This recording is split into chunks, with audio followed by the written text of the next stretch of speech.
할렐루야. 사부 예배 오신 여러분들을 환영하고 축복합니다. 이 시간 우리 아름다운 소리로 소리 높여 하나님을 찬양하도록 하겠습니다.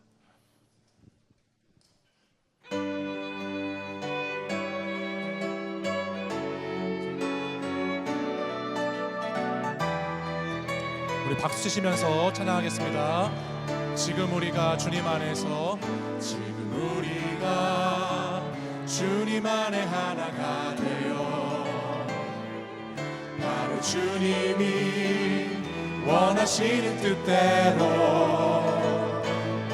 주님의 크신 영광 높이는 노래가 되어 온 세상을 아름답게 하리라. 지금 우리가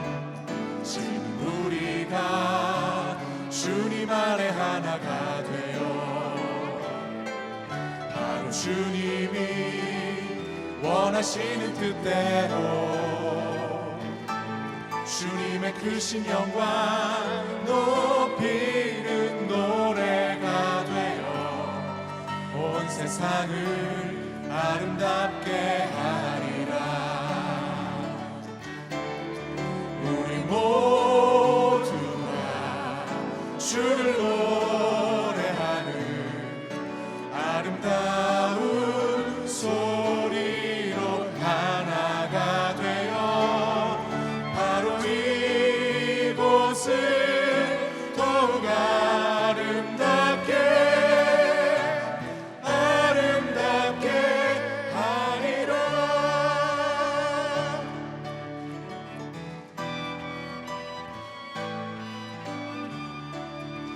지금 우리가 주님 안에 하나가 되어 바로 주님이 원하시는 뜻대로 주님의 크신 영광 높이는 노래가 되어 온 세상을 아름답게 하리라. 한 번 더 고백하겠습니다. 지금 우리가 주님 안에 하나가 되어 바로 주님이 원하시는 뜻대로 주님의 크신 영광 높이는 노래가 되어 온 세상을 아름답게 하리라. 우리 모두가 주를 노래하는 아름다운 소리로 하나가 되어 바로 이곳을 더욱 아름답게 하리라. 우리 모두가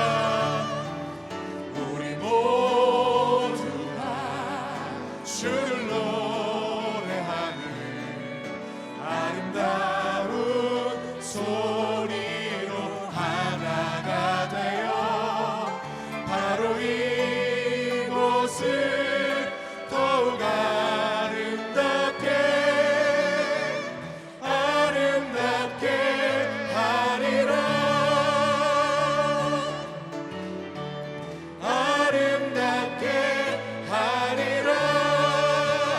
하리라.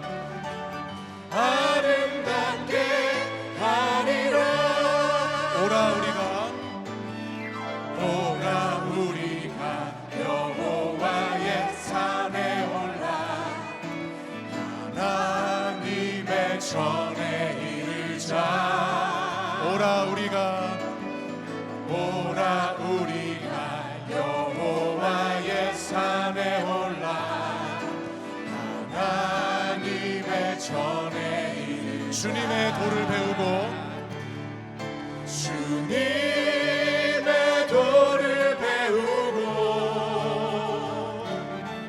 주님의 길로 행하리. 이는 율법이 시온에서 나오고 주의 말씀을 오라 우리가 여호와의 산에 올라 하나님의 전에 이르자.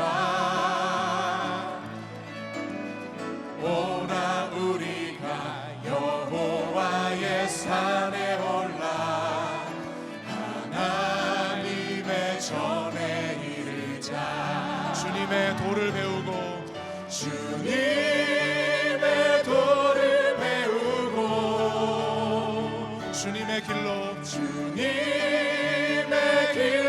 행하리. 이는 율법이 시온에서 나오고 주의 말씀은 예루살렘. 주님의 도를 배우고 주님의 도를 배우고 주님의 길로 행하리. 이는 율법이 시온에서 나오고 주의 말씀은 예루살렘에서. 주의 말씀은 예루살렘. 주의 말씀은 예루살렘에서. 우리 하나님께 감사와 영광의 박수 올리겠습니다. 할렐루야.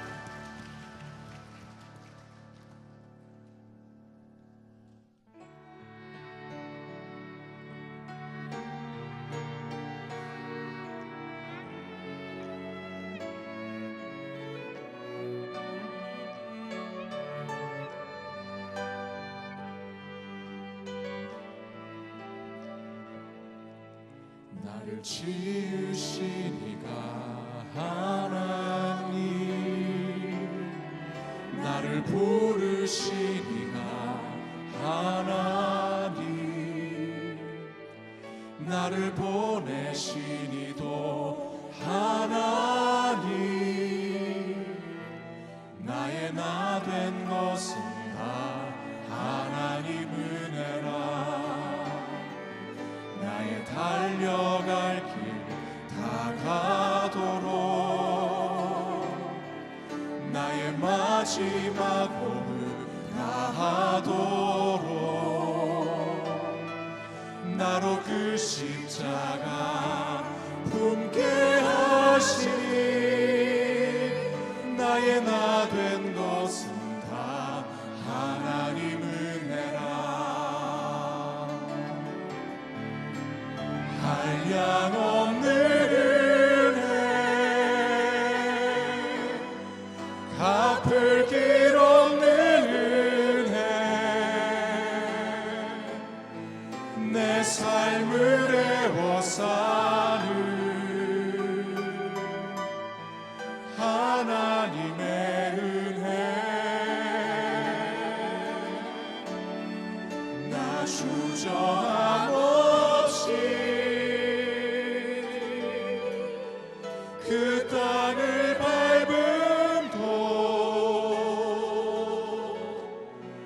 나를 붙드시는 하나님의 은혜.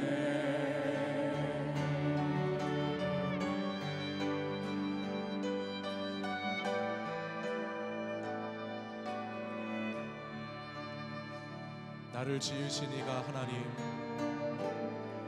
나를 지으시니가 하나님, 나를 부르시니가 하나님, 나를 보내시니도 하나님. 나의 나 된 것은 다 하나님 은혜라. 나의 달려갈 길 다가도록, 나의 마지막 호흡 다하도록, 나로 그 십자가 품게 하시니. 나 된 것은 다 하나님 은혜라. 한량없는 은혜, 한량없는 은혜, 갚을 길 없는 은혜, 내 삶을 애워싸는 하나님의 은혜. 나 주저함 없이 그 땅을 밟음도 나를 붙드시는 하나님의 은혜. 우리 두 손 들고 고백하겠습니다. 한량없는 은혜, 한량없는 은혜, 갚을 길 없는 은혜, 갚을 길 없는 은혜, 내 삶을 애워싸는 하나님의 은혜, 하나님의 은혜. 나 주저함 없이 그 땅을 밟음도 나를 붙드시는 하나님의 은혜. 나를 붙드시는 나를 붙드시는 하나님의 은혜.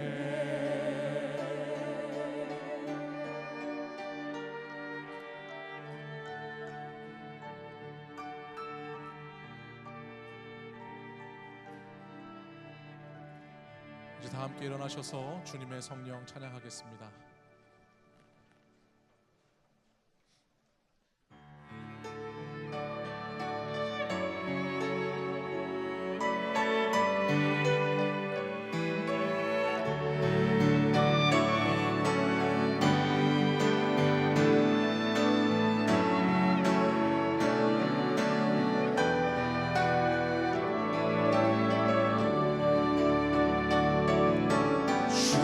주님의 성령 지금 이곳에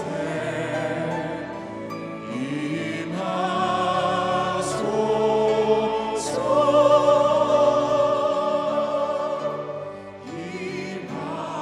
임하소서. 주님의 성령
이제 사도신경으로 우리의 신앙을 고백하겠습니다.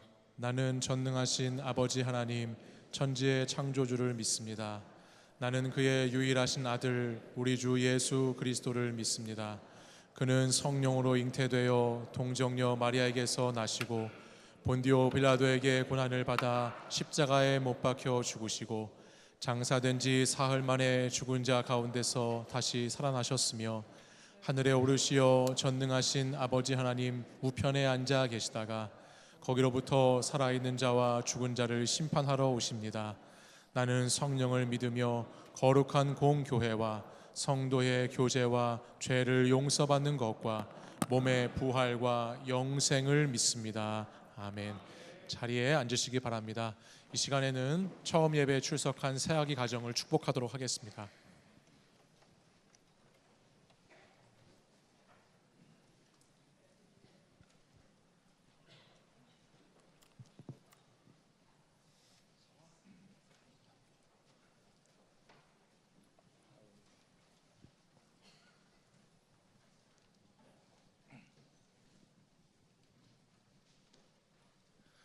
오늘은 둘 다 지난 3월 달에 태어났고요.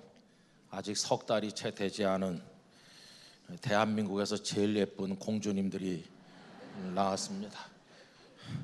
우리 서아는 깊이 숙면 중이고 우리 하은이는 눈을 뜨고 있습니다.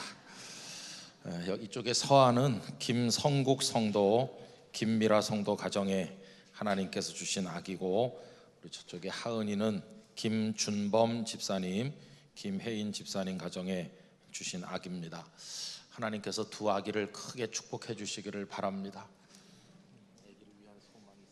네, 서아가 몸과 마음 건강하고 교회에서 자라날 수 있었으면 좋겠습니다. 교회에서 자라면 나중에 여전도사 될 것 같은데. 교회에서. 네, 하나님의 은혜로 하나님과 더 가까운 아이가 됐으면 좋겠습니다. 하나님과 가깝게. 아이고 너무 예쁩니다. 오늘 둘 다 굉장히 모양 내고 왔어요. 자, 그러면 서아를 위해서 먼저 기도하고 그 다음에 하은이를 위해 기도하겠습니다. 다 같이 기도에 참여해 주시기 바랍니다. 하나님 아버지, 김서아 귀한 딸을 위해 축복하며 기도합니다. 일평생 하나님 품에 품어 주시옵소서. 하나님께서 기억하신 바 되게 하시고 하나님의 선한 인도를 받아서 살아가도록 이 딸을 축복해 주시옵소서. 아버지 하나님, 도탄에 빠졌던 이스라엘 백성들의 지도자가 되었던 드보라처럼 이 딸의 마음속에 하나님을 향한 열망과 또 거룩한 뜻과 세상에 하나님의 뜻을 펼치고자 하는 마음의 지혜와 믿음을 더하셔서 이 세상에 요긴하고 필요한 인물이 되게 하여 주시옵시며, 아빠가 말한 것처럼 하나님의 집에서 자라 하나님 기뻐하는 인물이 되게 해주시기를 간절히 원합니다. 건강하게 하시고 지혜롭게 하시고 사랑이 많은 하나님의 딸이 되어서 이 땅에 가난하고 힘든 사람들을 품어주면서 세상을 밝히는 등불 같은 사람으로 살아가게 하시옵소서. 아빠 엄마가 아기를 위해 드리는 기도가 한마디도 땅에 떨어지지 않고 이루어지게 하시고, 아버지 하나님, 이 가정에 모자란 것이 없이 풍족해서 아기의 뒷바라지에 부족함이 없게 하여 주시옵소서. 하나님, 이 아기 위에 손을 얹어 복 내려 주시옵소서. 예수님 이름으로 축복하며 기도하옵나이다. 아멘. 우리 하은이를 위해 기도하겠습니다. 날 봐요. 여러분, 기도하겠습니다. 하나님 아버지, 우리 하은이를 축복해 주시길 원합니다. 하나님의 집에 오늘 처음 나왔는데 일평생 하나님의 집에 사람이 되기를 원합니다. 하나님의 품에서 살게 해주시고 하나님과 늘 교통하게 하시고 아빠의 소원대로 하나님과 가까운 사람 되게 해주시기를 간절히 원합니다. 아버지 하나님, 이 아기를 통해 영광 받으시옵소서. 에스더가 이스라엘 백성을 구원한 것처럼 이 딸이 어렵고 힘든 이 세상에 소중한 인물이 되게 하여 주시기를 원합니다. 하나님을 잘 믿게 해주시고 하나님의 복을 받게 해주시고 아름답게 자라되 세상을 향한 꿈과 비전을 가지고 달려가는 진취적인 인생을 살도록 축복 내려 주시옵소서. 언제나 하나님의 은혜가 그 머리 위에 머물러 있게 하여 주시옵소서. 아빠 엄마가 아침 저녁으로 꼭 기도하여 키우게 하시고 말씀으로 양육하게 하여 주시옵시고, 아빠 엄마가 하는 일에 복 주셔서 아기 뒷바라지에 모자람이 없게 하여 주옵소서.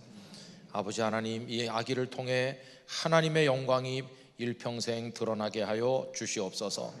오늘 두 아기가 강단에 올라왔습니다. 두 사람의 평생에 하나님의 축복을 내려 주시옵소서. 예수님의 이름으로 기도드리옵나이다. 아멘. 아멘. 자, 아기들 데리고 요 밑에 내려가셨어.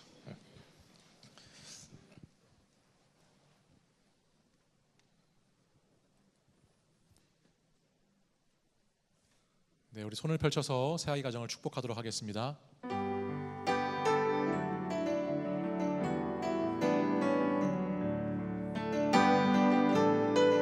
당신은 사랑받기 위해 태어난 사람, 지금도 그 사랑 받고 있지요.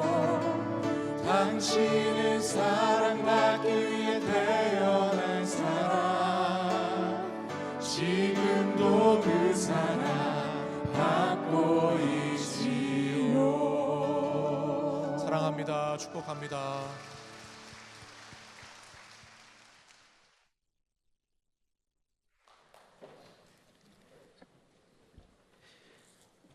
다 함께 기도하겠습니다. 사랑의 하나님, 분주하고 어수선한 세상 가운데서도 저희를 지켜주시고 오늘 이렇게 구별하여 주님 앞에 예배드릴 수 있도록 인도하여 주시니 감사드립니다. 초대해 주신 예배의 자리에서 주님을 더 깊이 만나게 하시고 일상으로 지치고 헝클어진 영과 육이 위로받고 질서 있게 회복되는 은혜의 시간이 되게 하여 주시옵소서. 주님, 저희는 날이 갈수록 믿음을 지키기가 쉽지 않은 경험을 하고 있지만 세상이 어떻게 변하든지 주변의 사람들이 나를 어떻게 대하든지 그리스도인의 사명을 잘 감당하며 세상 끝날까지 주의를 거룩하게 지키고 겸손한 마음으로 하나님만을 예배하는 예배자의 삶이 되게 하여 주시옵소서. 끝까지 사랑하고 축복하며 기도하게 하시고 은혜를 아는 자답게 즐거이 은혜와 자비를 베푸는 성도가 되게 하여 주사 많은 사람들이 하나님을 알아가고 주님 앞에 돌아오는 은혜의 역사가 끊어지지 않게 하여 주시옵소서. 교회의 주인 되신 하나님, 이 땅 가운데 주님의 몸된 교회를 세워주시니 감사드립니다. 교회의 책임을 다하는 이 땅의 교회들이 되게 하여 주시고 하나님의 하나님 되심을 증거하고 이웃들을 사랑하는 교회가 되게 하여 주시옵소서. 교회 안에 친밀한 교제가 넘치게 하시고 편견 없는 사랑과 은혜가 넘치게 하여 주시옵소서. 교회를 위해 여러 곳에서 섬기는 성도님들의 수고를 기쁘게 받아주시며 늘 말씀 위에 든든히 세워지고 행진하는 영락교회가 되게 하여 주시옵소서. 삶의 주인 되신 하나님, 저희에게 허락하신 이 땅이 유일한 분단 국가로 남아 있습니다. 그로 인해 생겨나는 갈등이 때로는 당연한 것처럼 받아들여지고 때로는 분단의 아픔이 상품이 되어가는 현실을 바라봅니다. 주님, 불쌍히 여겨주시고 이 땅을 허락하신 하나님의 주권을 다시금 기억하고 선포하며 복음으로 하나 되게 하실 때 이 땅에 저희가 먼저 하나 되게 하시고 기도로 복음 통일을 준비하게 하여 주시옵소서. 주님께서 세워주신 김은성 목사님의 신원을 강건케 하시며 참 목회자로서 부름받아 그 자리를 지켜나가실 때 외롭지 않게 붙들어 주시고 오늘도 주님의 진리의 말씀을 선포하실 때 그 입술을 주관하시사 선포되어지는 말씀을 통해 우리 모두가 위로받고 결단하는 시간이 되게 하여 주시옵소서. 또한 이철실 원로 목사님의 기도 사역에도 기름 부어 주셔서 기도의 열매가 많이 맺힐 수 있도록 주님 주관하여 주시옵소서. 오늘도 하나님만을 높이기 위해 세움받은 호산나 찬양대의 찬양을 기뻐 받아주시고 젊어서 주님을 찬양한 일에 부름받았사오니 한평생 주님만을 찬양한 일에 귀하게 사용되게 하여 주시옵소서. 예배의 주인은 오직 하나님 한 분이십니다. 그 고백이 이 예배 가운데 넘쳐나게 하여 주시옵소서. 이 모든 말씀 예수님의 이름으로 기도드립니다. 아멘.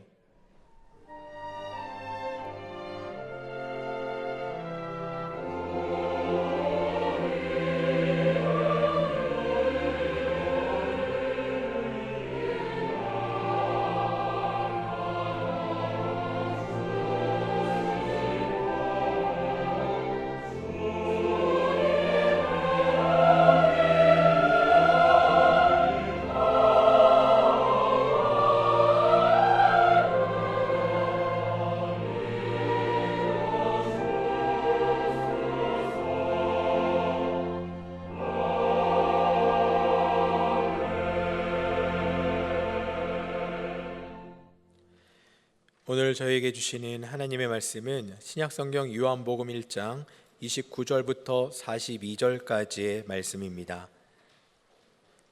요한복음 1장 29절부터 42절까지의 말씀입니다.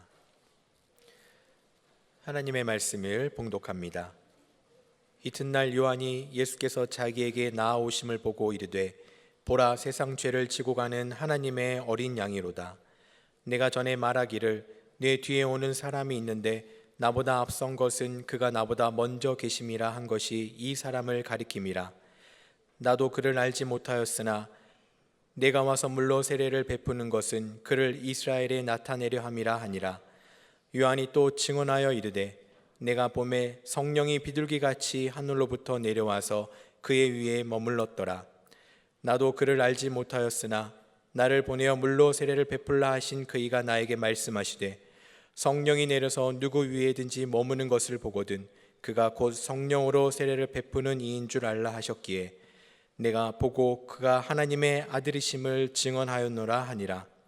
또 이튿날 요한이 자기 제자 중 두 사람과 함께 섰다가 예수께서 거니심을 보고 말하되 보라, 하나님의 어린 양이로다. 두 제자가 그의 말을 듣고 예수를 따르거늘 예수께서 돌이켜 그 따르는 것을 보시고 물어 이르시되 무엇을 구하느냐? 이르되 랍비여 어디 계시오니까 하니 랍비는 번역하면 선생이라. 예수께서 이르시되 와서 보라. 그러므로 그들이 가서 계신 데를 보고 그날에 함께 거하니 때가 10시쯤 되었더라. 요한의 말을 듣고 예수를 따르는 두 사람 중에 하나는 시몬 베드로의 형제 안드레라. 그가 먼저 자기의 형제 시몬을 찾아 말하되 우리가 메시아를 만났다 하고 메시아는 번역하면 그리스도라. 데리고 예수께로 오니 예수께서 보시고 이르시되 내가 요한의 아들 시몬이니 장차 게바라 하리라 하시니라. 게바는 번역하면 베드로라. 하나님께서 이 말씀을 통하여 저에게 은혜 주시기를 원합니다.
감사합니다.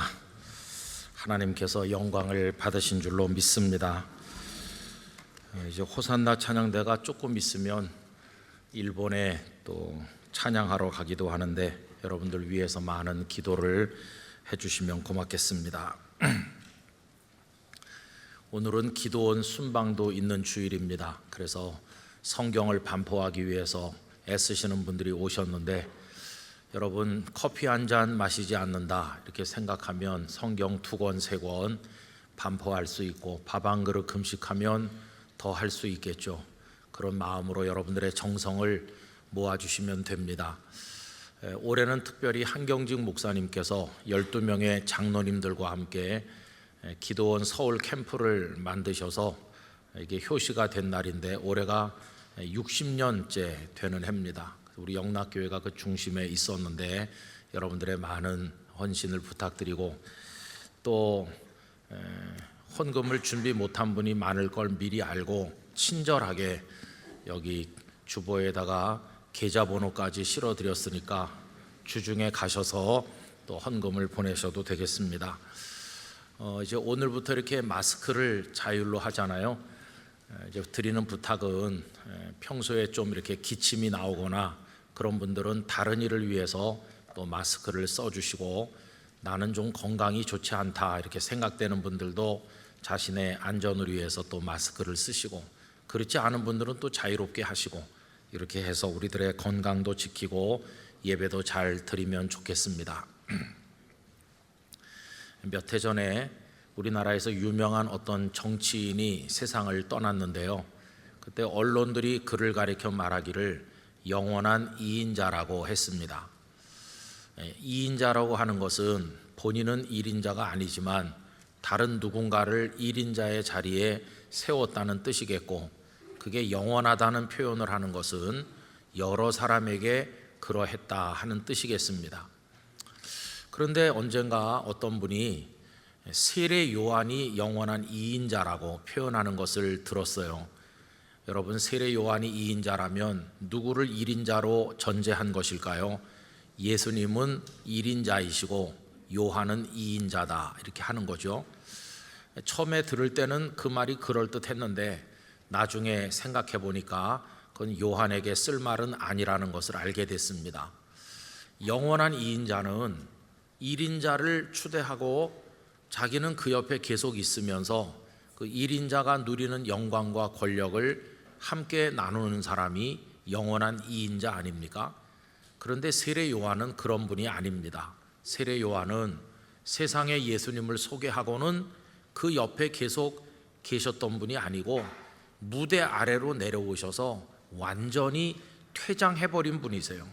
그러니까 뭐 영원한 2인자라는 표현이 요한에게는 전혀 적합하지 않다는 것을 깨닫게 됩니다. 여러분, 우리가 이 복음서를 읽으면서 세례 요한의 존재를 조금 알게 되는데, 우리가 복음서에서 접하는 것보다 실제로는 훨씬 더 큰 놀람과 영향력을 가졌던 분이 바로 이 요한이라는 걸 알 수 있어요. 세상을 충격으로 그리고 굉장한 감동으로 끌고 갔던 분이 요한이세요. 이분은 빈들에 살면서 메뚜기와 석청을 잡수시고 약대 털옷을 입고 살아가는 방식이 일반인과 전혀 달랐죠. 누구든지 사람들의 이목을 집중시키려면 사람들이 많은 곳을 찾아다니게 마련인데, 요한은 사람들을 찾아다니지 않았습니다. 그는 그냥 들판에 머물렀는데 사람들이 영혼의 갈증을 느끼면서 그에게로 찾아오기 시작을 했어요. 심지어는 강포한 군인들도, 수전노나 다를 바가 없는 세리들도 와서 그 앞에 자신들의 죄를 쏟아놓으면서 가슴을 치며 우리가 어떻게 하면 되겠습니까? 이렇게 했을 때 요한이 그들에게 회개를 가르쳤고 요단강에서 세례를 베푼 거 우리가 알고 있습니다. 얼마나 그 명성이 대단했는지 많은 사람들이 수백 년 기다려온 메시아가 드디어 오셨구나 이렇게 생각했을 정도입니다. 누가복음 3장 15절에 보면 이런 말씀이 있죠. 백성들이 바라고 기다림으로 모든 사람들이 요한을 혹 그리스도신가 심중에 생각했다. 헬라어로 하면은 그리스도고 히브리어로 하면 메시아, 똑같은 말이잖아요. 이분이야말로 구약 성경이 예언한 바로 그분이시구나 이렇게 생각했을 뿐만 아니라 예루살렘에 있는 사람들도 빈들에 나타난 요한이 그런 분이 아닌가 생각을 해서 사람들을 보냈을 정도인데, 요한복음 1장 19절에 보면 이런 말씀이 나옵니다. 유대인들이 예루살렘에서 제사장들과 레위인들을 요한에게 보내어 네가 누구냐 물을 때에 요한의 증언이 이러하니라. 당신 정체가 뭡니까? 당신이 바로 그 메시아가 아니십니까? 이렇게 물었을 정도로 요한은 굉장했어요. 여러분, 그 정도 분위기가 조성되면 요한이 굳이 내가 메시아요 라고 공개적으로 말하지 않고 가만히만 있어도 사람들이 많이 몰려와서 그를 추앙할 겁니다. 그는 단숨에 영웅이 될 수 있죠. 그런 입장에 요한이 있었습니다. 그런데 요한은 어느 날 사람들이 놀랄 일을 하게 되었는데, 다른 게 아니라 자신을 따르는 사람들을 예수님께로 보내는 일을 하기 시작했다는 것입니다. 여러분, 오늘 말씀 속에 바로 그 이야기가 나와 있죠. 35절에서 37절까지 제가 읽겠습니다. 또 이튿날 요한이 자기 제자 중 두 사람과 함께 섰다가 예수께서 거니심을 보고 말하되 보라, 하나님의 어린 양이로다. 두 제자가 그의 말을 듣고 예수를 따르거늘 이라고 되어 있죠. 여러분, 여기 두 사람 중에 한 사람은 안드레입니다. 여기 지금 요한이 그들에게 했던 말을 풀어서 말하면 이런 뜻입니다. 너희들 이제부터는 나를 따르지 말고 저 예수 선생님에게로 가라. 나는 저분에 비하면 아무것도 아니니 이제는 저분에게 가서 저분에게 배우고 저분이 어떤 분인지를 깨달으라. 이렇게 하면서 등을 떠밀어서 제자들을 예수님께로 보낸 겁니다. 여러분, 요한이 이런 말씀을 했을 때 이 안드레와 또 한 사람이 보일 수 있는 반응은 여러 가지였을 것입니다. 금방 예수님께로 가거나 아니면 가지 않고 요한에게 남거나 아니면 일단 예수님이 어떤 분인가를 좀 탐색해서 알아본 다음에 결정하는 방식이 있었겠죠. 그런데 안드레와 그의 또 한 사람은 세 번째 방법을 선택한 것으로 보입니다. 방금 전에 읽은 37절처럼 일단 예수님께 가긴 가요. 그래서 두 제자가 그의 말을 듣고 예수를 따르거늘 이랬죠. 예수님을 따라다니니까 예수님께서 이제 왜 나를 따라오는지 그 이유를 물어보시고 또 그들이 대답하는 얘기가 38절에 나오는데 이 38절이 매우 의미가 있습니다. 예수께서 돌이켜 그 따르는 것을 보시고 물어 이르시되 무엇을 구하느냐? 왜 나를 따라다니느냐? 나에게 원하는 게 뭐냐? 무엇을 구하느냐? 이렇게 물으신 거죠. 여러분, 이렇게 우리가 질문을 받는다면 뭐라고 답을 하면 좋을까요? 그분이 굉장한 분이시니까 아마 대부분의 사람들은 평소에 이루고 싶은 거 또 혹은 가지고 싶은 거를 예수님께 말씀드리는 거 아니겠어요? 그런데 이들은 전혀 좀 색다른 얘기를 예수님께 했습니다. 그 다음에 계속 읽어보면 이르되 랍비여 어디 계시오니까 하니, 이렇게 오히려 예수님께 질문을 했어요. 여러분, 무엇을 구하느냐고 물으시는 예수님께 어디 계십니까? 라고 되짚어 질문한 건 무슨 뜻일까요? 이거 풀면 이런 뜻입니다. 예수 선생님, 저희들은 세례 요한의 제자입니다. 그런데 저희 스승께서 이제부터는 당신을 따라다니지 말고 저 예수 선생님께 가라 해서 저희들이 이렇게 왔습니다. 어디 계시나요? 평상시 계신 곳이 어디십니까? 우리가 이제 당신께 와서 당신과 함께 있으면서 당신이 어떤 분이신지를 좀 체험하고 싶습니다. 우리 스승이 말씀할 만큼 당신이 그렇게 정말 굉장한 분이신지 우리가 당신을 좀 알고 싶습니다. 이런 얘기를 지금 한 것이죠. 그랬더니 예수님의 반응이 어떻습니까? 39절에 와서 보라. 뭘 보라는 거죠? 당신이 어떤 존재인지를 보라고 예수님은 말씀하시는 것입니다. 내게로 와서 내가 무엇 때문에 세상에 왔는지, 내가 어떤 존재인지 나를 경험해보고 나를 체험해보고 내가 누구인지를 명확히 알라고 그들을 초청하셨어요. 그래서 안드레와 또 한 사람은 예수님께로 갔습니다. 그리고 예수님과 함께 있게 되었죠. 그리고 안드레의 마음속에 예수님이 어떤 분이신가에 대한 결론이 내려졌어요. 안드레의 마음에 내려진 결론은 아주 분명했습니다. 이분이야말로 우리가 수백 년 동안 기다렸던 메시아가 틀림없구나. 이게 안드레의 결론이었어요. 그는 쫓아가서 자기 형님 시몬에게 그 이야기를 합니다. 오늘 말씀 40절인데요. 이렇게 얘기하죠. 41절에 그가 먼저 자기의 형제 시몬을 찾아 말하되 우리가 메시아를 만났다 하고, 메시아는 번역하면 그리스도라. 형님, 우리가 메시아를 만났어요. 우리가 그렇게 기다리던 그분을 만났어요. 이렇게 말했죠. 그리고는 형님을 예수님께로 인도해 왔어요. 그게 42절이죠. 데리고 예수께로 오니 예수께서 보시고 이르시되 내가 요한의 아들 시몬이니 장차 게바라 하리라 하시니라. 게바는 번역하면 베드로라. 여러분, 이래서 그 안드레 형 시몬이 예수님을 만났고, 이 시몬이 나중에 예수님의 제자가 됐으니 그가 바로 예수님의 수제자인 베드로가 된 것이었어. 여러분, 오늘 본문의 뒷부분에 나오는 얘기는 결국 세례 요한이 자신의 제자들을 예수님께 보내는 그 얘기죠. 그럼 여기서 우리가 질문을 해봐야 됩니다. 도대체 왜 그렇게 많은 사람들이 요한을 메시아라고 생각하면서 사방에서부터 몰려오는데 요한은 왜 자기 사람들을 예수님께로 보냈을까 하는 것입니다. 그게 이제 오늘 본문의 아주 핵심적 질문이죠. 요한은 왜 그랬을까요? 여러분, 그 대답은 아주 간단합니다. 요한은 두 가지를 알고 있는 겁니다. 첫째, 요한 자기 자신은 메시아가 아니라는 것을 알고 있고, 두 번째로 예수님이 진정한 메시아, 진정한 구원자라는 것을 알고 있기 때문입니다. 요한은 자신을 따르는 제자들을 아무리 자기 곁에 둔다고 할지라도 자신이 그들을 구원해 줄 수 없다는 거, 자신이 그들에게 해줄 수 있는 게 아무것도 없다는 걸 알고 있었어요. 왜? 자신은 메시아가 아니니까요.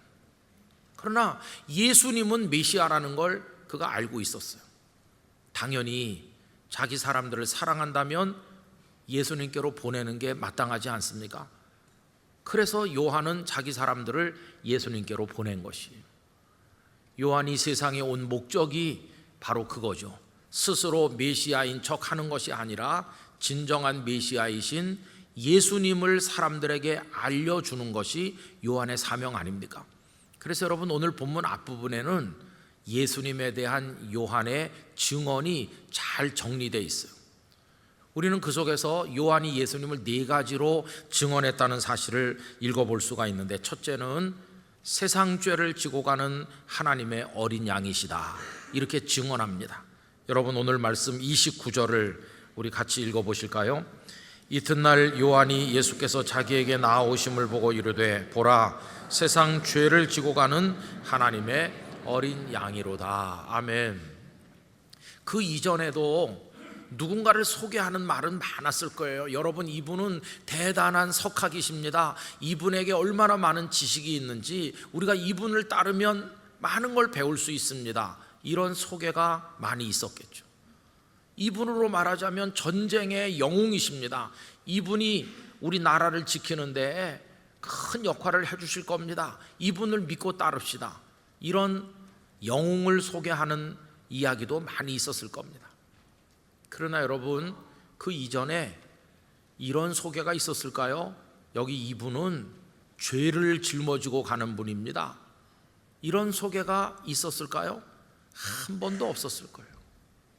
그런데 요한은 사람들에게 예수님을 이야기하면서 죄를 지고 가는 분이라고 얘기했어요. 그것도 한두 명의 죄가 아니라 세상의 모든 죄, 세상 죄를 지고 가는, 그리고 사람들이 준비한 소나 양 같은 속죄 제물이 아니라 하나님께서 친히 준비하신 하나님의 어린 양이라고. 이분이 바로 그 하나님의 어린 양이 되셔서 이분이 죽음으로 우리를 죄와 사망에서 구원하실 진정한 그리스도 주님이시라고. 이 요한의 예수님에 대한 첫 번째 증언입니다. 두 번째 증언은 예수님의 선제성을 이야기한 것입니다. 가장 먼저 계신 분이시다. 여러분 그 이야기가 30절인데 같이 읽겠습니다. 내가 전에 말하기를 내 뒤에 오는 사람이 있는데 나보다 앞선 것은 그가 나보다 먼저 계심이라 한 것이 이 사람을 가리킴이라. 여러분 먼저 계시다, 이게 선제라는 거 아닙니까? 이 세상에 태어나기는 세례 요한이 예수님보다 6달 빠릅니다. 그리고 유대인들 앞에 등장한 것도 요한이 먼저입니다. 요한이 먼저 나타나서 활동하고 있을 때 예수님은 나중에 오셨죠. 그렇게 보면 요한이 먼저 등장했어요. 그러나 존재한 걸로 생각을 해보면 예수님은 가장 먼저 계신 분이십니다. 여러분 예수님이 누구십니까? 하나님 당신 자신으로서 온 세상의 창조주이시죠. 아무리 우주 만물이 광대하다 한들 그분이 창조하시지 않았다면 존재하지 않았으니까 그분은 우주 만물보다 먼저 계신 분이고, 아무리 위대한 인물들이 많다고 그래도 그분이 만들지 않으면 그 사람은 존재하지 않았을 것이니까 주님은 제일 먼저 계신 분이시죠. 그래서 우리가 주님의 존재를 얘기할 때 영원부터 영원까지 계신다고 말하는 것입니다. 그거를 요한이 증언했어요. 세 번째 증언은 그분 안에는 성령께서 계시고 그분은 성령으로 세례를 주시는 분이시다, 바로 그 얘기입니다. 여러분 32절 33절 읽겠습니다. 요한이 또 증언하여 이르되 내가 보매 성령이 비둘기같이 하늘로부터 내려와서 그의 위에 머물렀더라. 나도 그를 알지 못하였으나 나를 보내어 물로 세례를 베풀라 하신 그이가 나에게 말씀하시되 성령이 내려서 누구 위에든지 머무는 것을 보거든 그가 곧 성령으로 세례를 베푸는 이인 줄 알라 하셨기에. 아멘. 어느 날 많은 사람들이 요단강가에서 요한에게로 오는데 그날 요한의 눈이 열렸어요. 그리고 가만히 보니까 하나님의 성령이 내려서 어떤 분의 위에 임하는 것을 보게 되었어요. 아, 바로 저분이시구나 직감했어요. 내가 이 땅에 태어난 것도 저분을 증언하기 위한 것이로구나 금방 알게 됐어요. 하나님의 영이 그 안에 임하여 오시고, 그리고 그분은 다른 이들에게도 성령으로 세례를 베푸시는 분이시다. 여러분 요한은 뭘로 세례를 줍니까? 요단강 물로 세례를 주는 게 요한의 한계죠. 그런데 예수님은 성령으로 세례를 주신다는 거예요. 여러분 이것을 마태복음 3장 11절은 성령과 불로 세례를 주신다 이렇게 표현했죠. 여러분 지난 주일이 성령 강림 주일이었는데 우리 영락교회 성도들 안에 하나님의 성령이 강림하시기를 간절히 원하신다면 예수 그리스도를 의지하시기 바랍니다. 예수님은 우리에게 성령으로 세례를 주시는 분이시죠. 네 번째 요한의 증언은 하나님의 아들이시다 하는 것입니다. 34절을 읽읍시다. 내가 보고 그가 하나님의 아들이심을 증언하였노라 하니라. 아멘. 여기 아들이라는 표현은 아버지보다 부족한 게 많다, 연약하다 그런 뜻이 아니고 모든 면에서 똑같다고 말할 때 사용하는 표현입니다.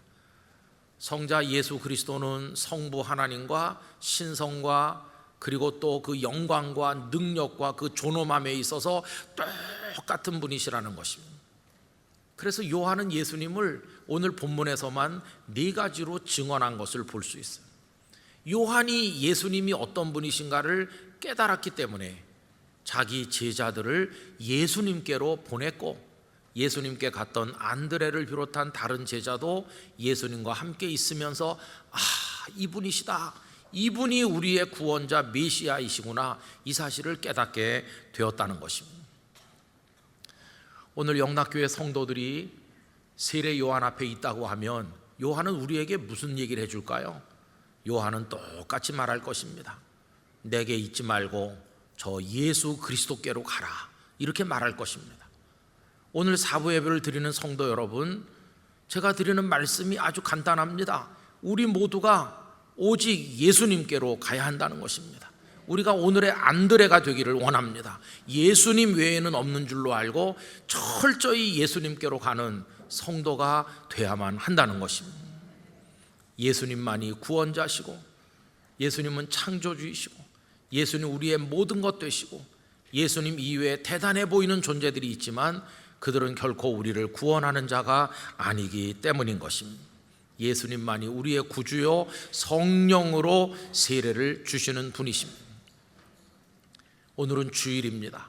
서울뿐만 아니라 영락교회뿐만 아니라 많은 전국 방방곡곡의 큰 교회 작은 교회 할 것 없이 무수한 교회 성도들이 오늘 오전에 모여서 예배를 이미 드렸거나 지금 드리고 있거나 또 오후에도 드리거나 저녁에도 드리겠죠. 많은 사람들이 오늘 예배당을 향해 갈 것입니다. 그럼 예배당을 향해서 가면 그게 곧 예수님을 향해 가는 것일까? 저는 그렇지 않다고 생각합니다. 여러분, 우리 한국교회는 영적으로 굉장히 많이 혼란스럽습니다. 어떤 이들은 어떤 목회자를 마치 예수님인 양 추종하기도 해요. 그분이 능력 있어요, 설교를 잘해요, 개척을 해서 교회가 굉장하게 됐어요, 그분을 따르면 진리를 발견할 수 있어요, 이런 식으로 어떤 사람을 추종하는 이들이 우리나라에는 많습니다. 뿐만 아니라 그렇게 추앙을 받는 이들은 요한이 돼야 되는데 내게 있지 말고 예수님께로 가세요, 예수님이 당신의 구원자입니다, 이래야 되는데 자기가 예수님인 척하고 있는 사람들이 많이 있어요. 그뿐이 아니죠. 또 어떤 이들은 교회 공동체가 자신을 구원하는 줄로 착각하는 분도 있어요. 내가 역사가 오랜 교회 대대손손 같이 다니고 내가 굉장한 교회 다니고 있다, 이게 자신을 구원하는 것처럼 착각하는 이들이 있어요. 여러분, 절대로 그렇지 않습니다. 저 시골 벽촌에 있는 교회든지 오늘 갓 개척한 교회든지 작든지 크든지 상관없이 예수님을 구주로 믿는 믿음이 구원하는 것이지, 그 어떤 것도 어떤 공동체도 그 공동체의 이름으로 우리를 구원할 수는 없는 것이에요.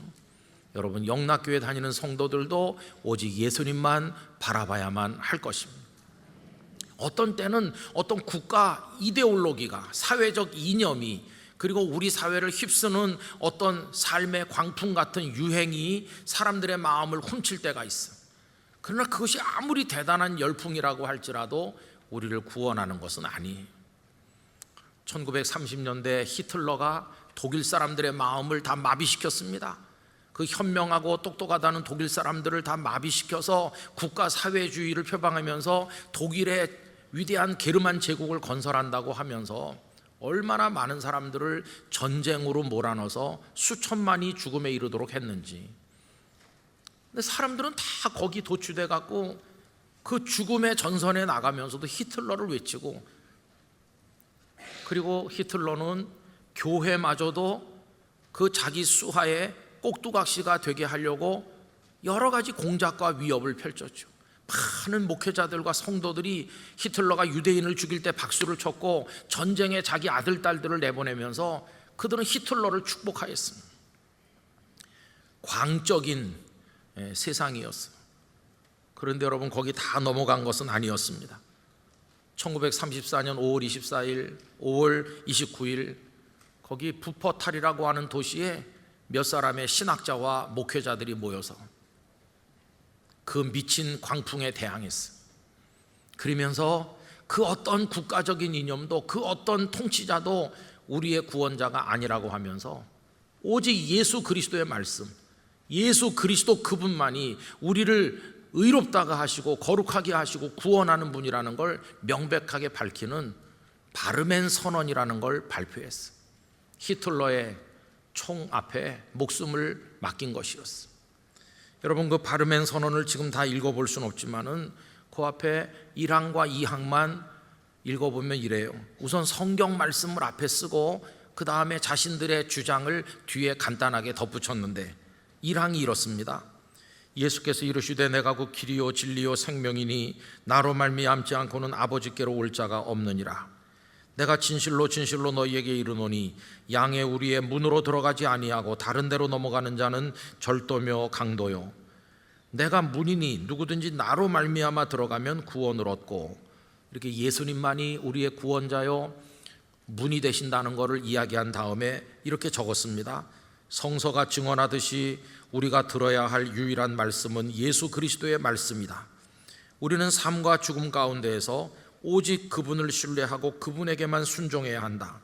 우리는 하나님의 말씀을 선포하는 진원지인 교회가 그 말씀 외에 다른 사건들이나 권세들 혹은 위인들이나 진리들을 하나님의 계시로 인정할 수 있다던가 또는 그래야 한다는 거짓된 가르침을 단죄한다. 이 항은 이렇습니다. 너희는 하나님으로부터 나서 그리스도 예수 안에 있고 예수는 하나님으로부터 나와서 우리에게 지혜와 의로움과 거룩함과 구속함이 되셨으니, 이 성경 말씀 다음에 이렇게 나옵니다. 예수 그리스도께서는 우리의 모든 죄에 대한 용서의 선언이시다.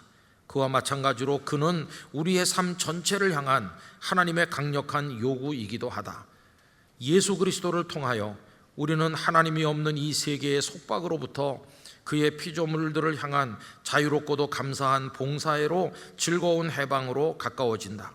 우리는 예수 그리스도가 아니라 다른 주님이 더 적합하다거나 예수 그리스도를 통한 칭의와 성화가 필요하지 않는 영역이 있다는 식으로 가르치는 거짓된 가르침을 단죄한다.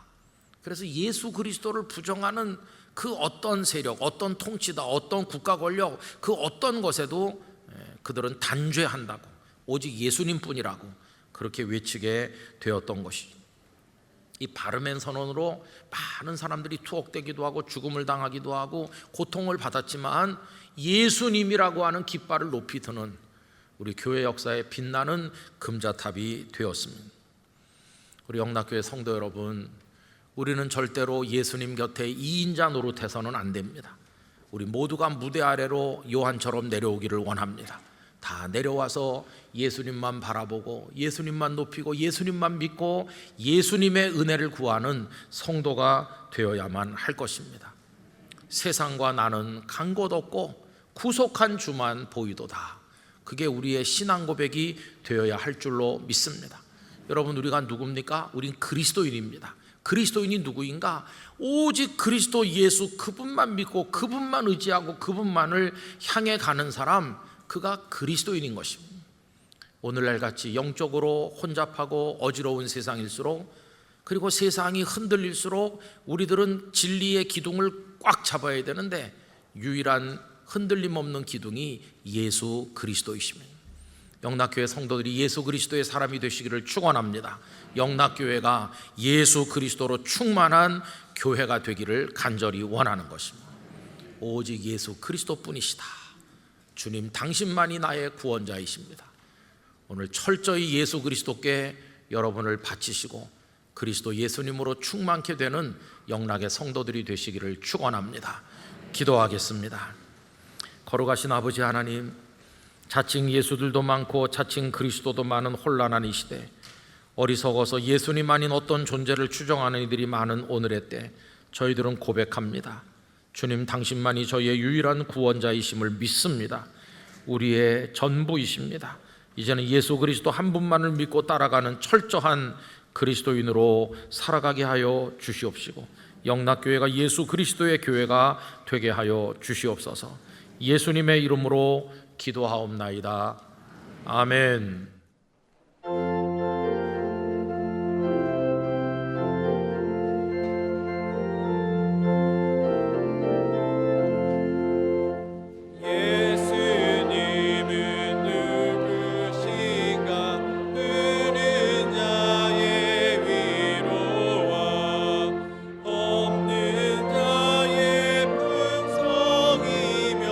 전한 자의 높은 곳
이제 준비하신 주일 헌금을 드리겠습니다. 온라인으로도 들으실 수 있습니다.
자비로우신 하나님, 저희를 구원하여 주신 은혜와 사랑에 감사드립니다.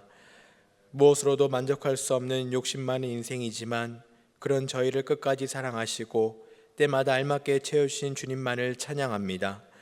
이 시간 모든 것의 주인 되신 주님을 고백하며 주님께 귀한 예물을 드리오니 주님, 기도와 정성으로 준비하여 드린 이 모든 예물을 받아주시고 하나님의 나라와 의를 위해 사용되게 인도하여 주시옵소서. 드린 손길들의 고백과 기도의 제목을 받아주시고 날마다 감사의 제목이 끊어지지 않게 하여 주시옵소서. 이 모든 말씀 예수님의 이름으로 봉헌기도 드립니다. 아멘. 자리에 앉으시기 바랍니다. 이 시간에는 한국국제기도원협회 영상을 시청하겠습니다.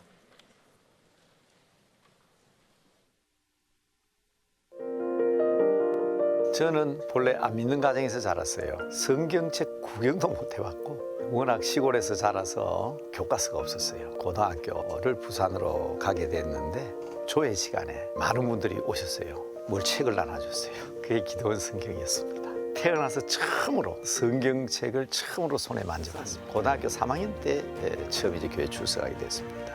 나중에 지나놓고 보니까 학생 시절에 읽었던 성경이 그런 방법으로 되살아나요. 절대적인 거죠. 하나님의 말씀 아니고는 변화될 수도 없고 새로운 역사가 일어날 수도 없기 때문입니다. 이 세상 사람들과 함께 사는데도 성경만큼 중요한 책이 없지요. 그래서 기도원 협회에 대해서 감사합니다. 국제기도원협회의 유일한 목적은 이 세상 모든 사람을 주 예수 그리스도께로 인도하는 것입니다. 이를 위해 기독 실업인과 전문 직업인으로 구성된 기도원은 함께 모여서 서로 섬기며 봉사하고 개인 전도와 간증을 실천하고 있습니다. 이와 함께 성경을 마련하여 일반 시민은 물론 호텔을 비롯한 병원, 대학생, 중고등학생, 교도소, 경찰서, 소방서, 군부대 등 여러 각곳에 성경을 배부하거나 비치하고 있습니다. 지금 이 순간에도 성경 보급이 잘 되지 않은 아프리카 지역과 후진 국가에서는 많은 성경을 간절하게 요청하고 있습니다. 그리고 남북 통일을 대비하여 북녘 동포에게 전할 500만 권의 성경을 준비하고 있습니다.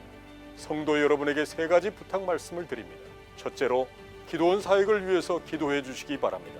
하나님께서 우리에게 지속적으로 문을 열어주셔서 더 많은 영혼에게 성경을 전할 수 있도록, 또한 전한 성경을 읽고 예수님을 구주로 영접할 수 있도록 기도해 주십시오.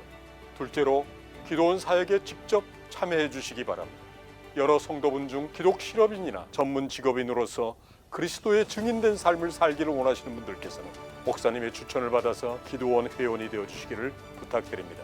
셋째로 성경 제작을 위해서 오늘 성서 헌금으로 동참해 주십시오. 2,000원을 헌금하시면 그 한 권의 성경이 전 세계 어느 누군가에게 전달되어 그가 성경을 읽고 예수 그리스도를 구주로 믿고 영접하는 놀라운 복음 전파의 역사가 일어나게 될 것입니다. 여러분의 삶에 하나님의 크신 은혜가 충만하기를 기도드립니다. 감사합니다.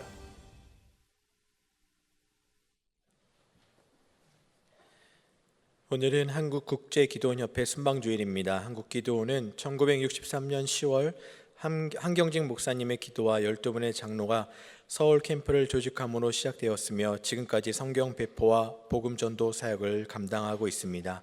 이 사역을 위해서 기도 부탁드리며 예배를 마치시고 나가실 때 기도원협회 회원들이 들고 있는 헌금 주머니에 성서 제작 헌금을 하실 수 있습니다. 또한 주보에 게재된 계좌로 온라인 헌금도 가능합니다. 새가족 여러분을 주님의 이름으로 환영합니다. 봉사관 1층 새가족 접수처와 본당 앞 부스에서 등록을 도와드립니다. 또는 교회 홈페이지에서도 새가족 등록이 가능합니다. 오늘 찬양 예배 시간에는 성찬식이 있습니다. 기도로 준비하시기 바랍니다. 세례 입교식이 7월 2일 주일 찬양 예배 시간에 본당에서 있습니다. 이를 위한 교육이 오늘부터 6월 25일까지 매 주일 오후 3시 봉사관 지하 예배실에서 진행됩니다. 별세자 소식입니다. 강남교구 14구역 김훈재 집사님이 별세하셨습니다. 고인은 이경덕 권사님의 남편이 되십니다. 6월 5일 월요일 오전 8시 서울 성모병원 장례식장에서 장례 예식이 있습니다. 용인화성교구 11구역 정윤 은퇴 권사님이 별세하셨습니다. 고인은 차금년 권사님의 모친이 되십니다. 6월 5일 월요일 오전 8시 분당 서울대병원 장례식장에서 장례의식이 있습니다. 슬픔을 당하신 유가족들에게 하나님의 위로가 함께 하시길 바랍니다. 이 시간 함께 암송할 6월 말씀은 구약성경 시편 144편 15절입니다. 이러한 백성은 복이 있나니 이렇게 시작합니다. 다 함께 암송합니다. 이러한 백성은 복이 있나니 여호와를 자기 하나님으로 삼는 백성은 복이 있도다.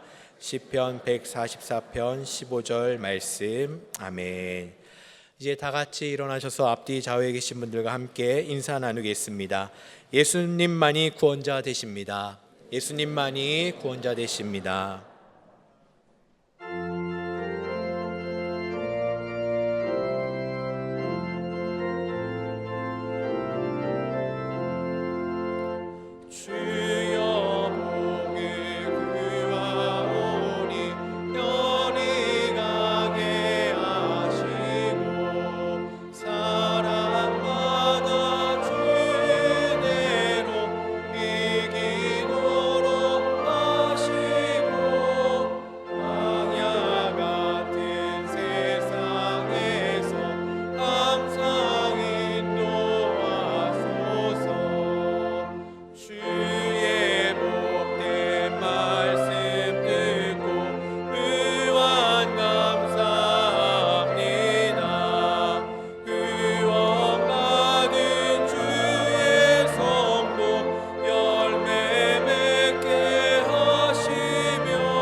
이제는 주 예수 그리스도의 은혜와 하나님 아버지의 사랑과 성령님의 교통하심이 오직 예수 그리스도를 의지하고 믿고 따르기를 원하는, 그래서 철저한 그리스도인으로 살기를 원하는 성도님들과 선교사님들과 우리의 모든 기도 제목 가운데 영원히 함께 하시기를 축원하옵나이다. 아멘.